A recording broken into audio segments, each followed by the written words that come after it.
Okay, I get asked this question time and time again. Some people read the evidence and they say to me, well, look, I get it, right? Markets are the best performing investment long term. However, they're very volatile, but I'm young enough. I can invest in markets for 30 or 40 years. Why do I need a bond index? I know that bonds are less volatile than stock market index.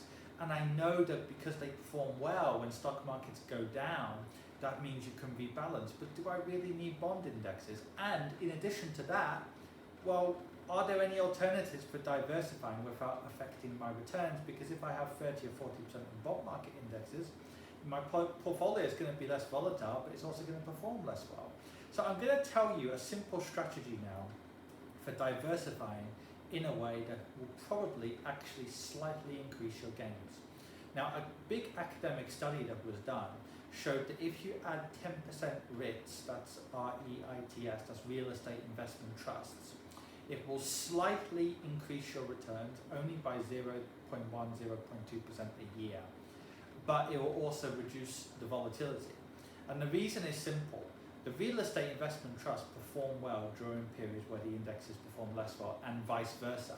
So if you add 10% REITs to a portfolio, let's say you have 80% stocks, 10% bonds, 10% REITs when you're young, maybe increase the bonds when you get older, you will probably do slightly better than 90% stock market index and 10% bonds for the reason I gave.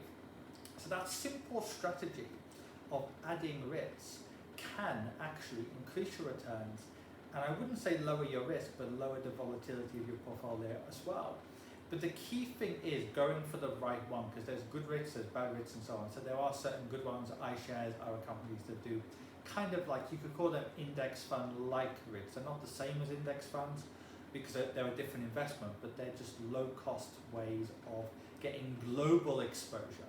There's one called, for example, I think it's called the iShares Global REITs. It just tracks the whole market, or tries to track the whole rich market, as opposed to something which is very narrow and deep. Because if you go into something which is very narrow and deep, for example, commercial real estate in Australia or residential in Vietnam or whatever, that is much more risky. But if you go for globally diversified REITs, which is similar to an index fund in certain ways, but a bit different, it's a different investment, then you're maximizing your chances of success.